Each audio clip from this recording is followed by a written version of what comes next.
বীরভূম জেলার সমস্ত ICDS helper and worker বোনেরা তোমাদের দেখো এক্সাম 23 তারিখ কিন্তু হয়ে গেল, ঠিক আছে। তো এবার সবারই মনে একটাই কোশ্চেন্স যে দাদা তাহলে আমাদের রেজাল্ট কবে আসতে পারে, এবং তোমরা সবাই ফর্ম ফিল আপ করেছিলে 2018 সালে। এবার ভাবছো তাহলে কি 5 বছর পরে কি রেজাল্ট দিবে। দেখো এই সমস্তের কোশ্চেনের অ্যান্সার এবার আমি দিতে চলেছি। দেখো, যদিও আমরা 2018 সালে ফর্ম ফিল আপ করেছিলাম, আমাদের পরীক্ষা হলো 2023 সালে এসে, তাই তো। তো এবার দেখো তোমরা যদি দেখো তাহলে 2024 সালে কিন্তু একটা লোকসভা ভোট রয়েছে, তাই না, মার্চ অথবা এপ্রিল মাসে। তোমাদের রেজাল্ট কিন্তু পরীক্ষার দিন থেকে শুরু করে খুব বেশি হলো 45 থেকে 50 দিনের মধ্যে তোমাদের রেজাল্ট কিন্তু অবশ্যই পাবলিশ করবে। তারপরে আবার ইন্টারভিউ নিতে হবে, তারপরে কি নিয়োগ দিতে হবে, তাই না।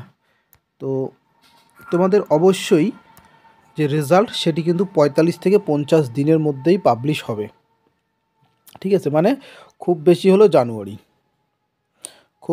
জানুয়ারির লাস্ট উইকের মধ্যেই, মানে জানুয়ারির 31শে জানুয়ারির মধ্যে রেজাল্ট পাবলিশ হওয়ার সম্ভাবনা রয়েছে। কেন, তারপর ইন্টারভিউ নিয়ে কিন্তু আবার রিক্রুটমেন্ট করাতে হবে ভোটের আগে, কেন ভোটের একটা প্রভাব থাকবেই, তাই না, গোটা বীরভূম ডিস্ট্রিক্ট জুড়ে এবং আদার্স ডিস্ট্রিক্টও যে সমস্ত বোনেরা দেখতেছো, তোমাদেরও কিন্তু যাদের এখন পূর্ব মেদিনীপুরের অনেক দিন থেকে শোনা যাচ্ছে যে বের হবে, নোটিফিকেশান বের হবে, কিন্তু আদৌ বের হচ্ছে না, কিন্তু অবশ্যই জানুয়ারির দিকে বের হওয়ার সম্ভাবনা রয়েছে, ঠিক আছে। এবং তারপরে এবার অনেকের কোশ্চেন থাকতেই পারে যে আমরা সবাই জানি 30 পেলেই পাস, তাই তো। দেখো এই বিষয়টি এবার তোমাদের সামনে আমি একটু ক্লিয়ার করছি যে সত্যি কি 30 পেলেই কি সবাই ডাক পাবে, নাকি অন্য ব্যাপার আছে। দেখো, সাপোজ আমি কোনো একটা ব্লকের কথা বলছি, যেহেতু ব্লক ওয়াইজ ভ্যাকেন্সি। আর দেখো তোমাদের অনেকেরই কারোর সাথে কারো কোশ্চেন মিলছে না। এটার একটাই কারণ, এটা ব্লক ওয়াইজ কিন্তু বিভিন্ন কোশ্চেন্স তৈরি হয়েছিল, ঠিক আছে। তো ব্লক ওয়াইজ কোশ্চেন্স তৈরি হওয়ার জন্য কিন্তু অনেকেরই কোশ্চেনের সাথে অনেকেরই কোশ্চেন মিলছে না। তো ওটা নিয়ে কোনো ব্যাপার না। দেখো তোমাদের রয়েছে টোটাল 90 মার্কস। এবার যদি নোটিফিকেশানে দেখো বা আদার্স কোনো ডিস্ট্রিক্টে কী হয়, 30 পেলেই পাস। তো এবার যে সমস্ত বোনেরা ভাবছো যে আমাদের 30+ হয়ে গেছে, 30+ আমরা পাইছি, তাহলে কি আমরা ডাক পাবো। দেখো এটার একটা কীভাবে তোমাদের ডাকবে সেটা, সাপোজ কোনো একটি ব্লকে কোনো একটি ব্লকে 100টা কী রয়েছে, ভ্যাকেন্সি রয়েছে, ঠিক আছে। 100টা আমাদের ভ্যাকেন্সি রয়েছে। তো সেখানে আমার 4 গুণ প্রার্থী কিন্তু ইন্টারভিউয়ের জন্য ডাকবে, তার মানে কি 400 জনকে ডাকবে, ঠিক আছে।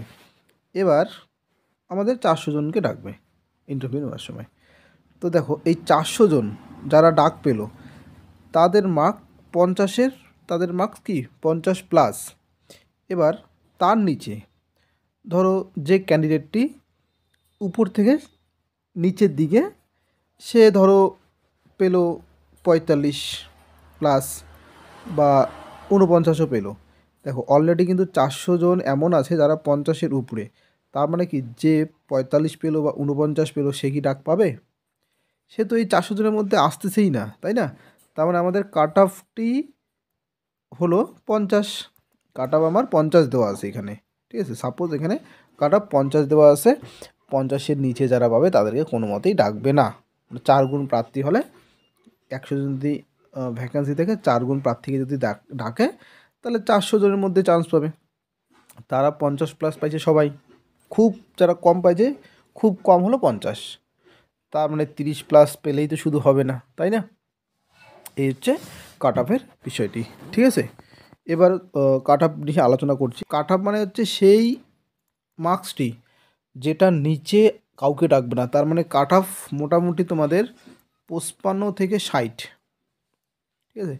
55 থেকে 60, ওয়ার্কার হোক বা হেল্পার হোক। এবার এই কাট অফটা কিসের উপর ডিপেন্ড করে সেটা একবার আমি তোমাদের বুঝিয়ে দিই। দেখো এই যে আমি কাট অফ বিষয়টা বলছি, কাট অফ বিষয়টা তোমাদের বিষয়টা নির্ভর করে, এক তো হচ্ছে কোশ্চেন পেপার প্লাস ভ্যাকেন্সি। এবার দেখো কোশ্চেন পেপার যদি ইজি হয় তাহলে কি ম্যাক্সিমাম স্টুডেন্ট পারবে, তাই না। আর যদি ভ্যাকেন্সি যদি ধরো 100টা হয়, সেক্ষেত্রে কি ধরো 10,000 মানুষ পরীক্ষা দিল, এবার 100টা ভ্যাকেন্সি, তারপরে অবশ্যই কী হবে, কাট অফটা একটু হাই যাবে। ধরো যদি 500 ভ্যাকেন্সি থাকে, কারণ পরীক্ষা দিল 10,000, তাই না? তাহলে কি কাট অফটা কি একটু হলেও কম হবে, যেন অনেক মানুষ সেখানে চান্স পাবে, তাই না?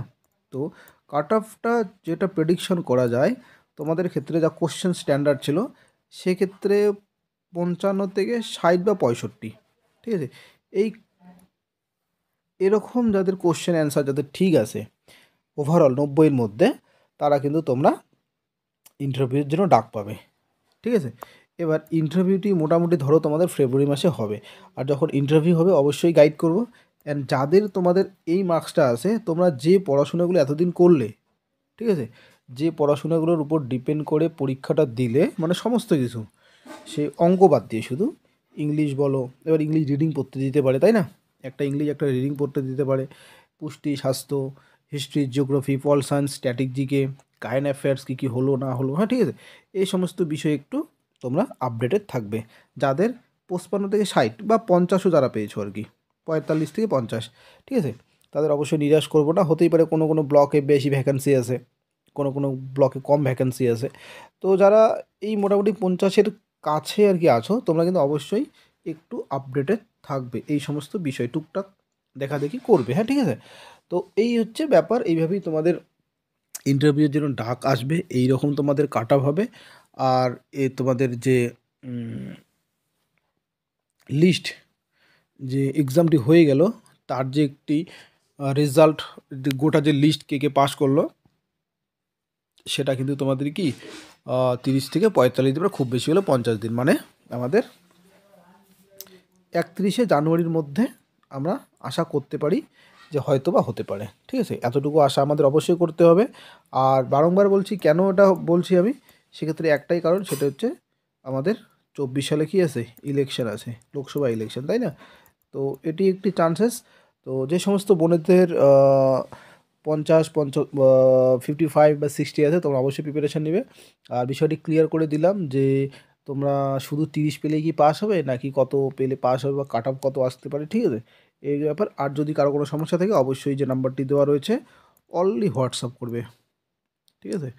অনলি হোয়াটসঅ্যাপ, ঠিক আছে, কষ্ট করে একটু অনলি হোয়াটসঅ্যাপটাই করবে, এই নাম্বারে ফোন করলে কিন্তু ফোন রিসিভ হবে না, তোমরা অনলি এটাতে হোয়াটসঅ্যাপ করবে, ঠিক আছে?